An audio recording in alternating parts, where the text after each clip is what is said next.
नमस्कार मु doctor Manorama Mahanti IMD Bhubaneswar पूरा ओडिशा राज्य ब्रीफिंग करुच्ची।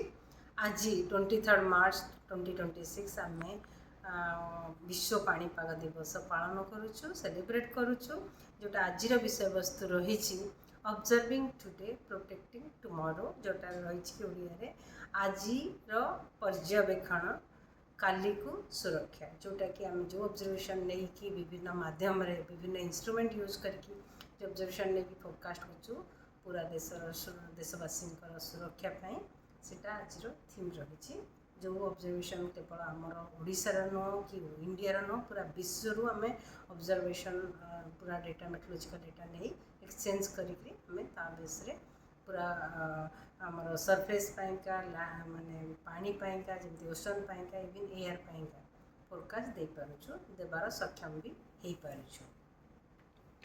जो देखा गत 24 घंटार रेकर्ड तेरे सर्वाधिक तापमात्रा रेकर्ड कर 37 डिग्री सेल्सियस महिसापड़ ढेंकानाल जिले में ता सहित अलग जगह गुड़िक पूरा मोस्ट जब देखिए पूरा ओडिशा राज्य में स्वाभाविक तापमात्रा ठारू 3 ରୁ 5 डिग्री तापमात्रा कम रही।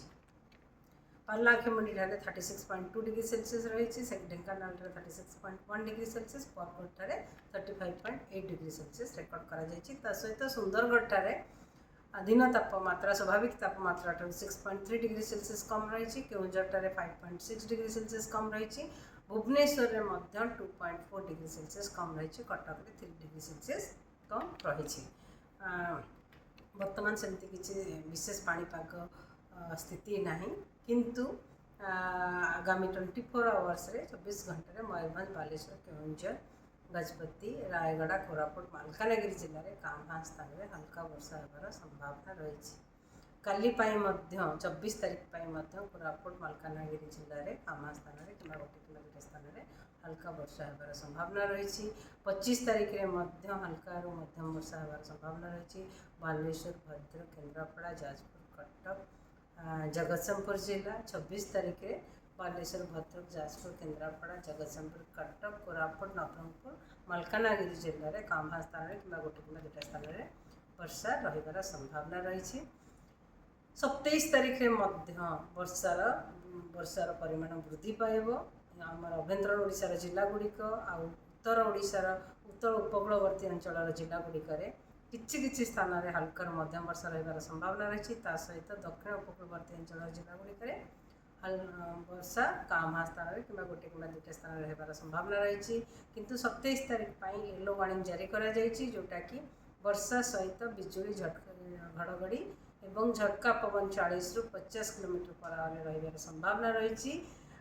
जिला गुड़िक बरगढ़ झारसुगुड़ा सुंदरगढ़ केउंझर मयूरभंज बालेश्वर जाजपुर भद्रक केन्द्रापड़ा कटक जगतसिंहपुर कंधमाल गंजाम गजपति रायगड़ा जिले में ता सहित 28 तारीख में वर्षा कंटिन्यू रमर अभ्यंतर ओडिशार जिला गुड़िक मोस्टली हल्का मध्यम वर्षा कांभा स्थान रहार संभावना रही किंतु उपकूलवर्ती अंचल जिला गुड़िक सहित मयूरभंज केउंझर जिले में हल्का मध्यम वर्षा किछि स्थान में होबार संभावना रही। सहित वार्निंग जारी करा जायछि केउंझर मयूरभंज बालेश्वर गंजाम गजपति जिला को येलो कलर वार्निंग जोटा कि वर्षा सहित बिजुली घड़घड़ी झटका पवन 40 ରୁ 50 किलोमीटर पर आवर रहिबार संभावना रही। 29 तारीख में कांभा स्थान में हल्का वर्षा होबार संभावना रही। मयूरभंज बालेश्वर भद्रक जाजपुर केन्द्रापड़ा जगतसिंहपुर कटक कोरापुट मालकानगिरी जिले में किंतु वार्निंग किछि जारी करा जाय नाही।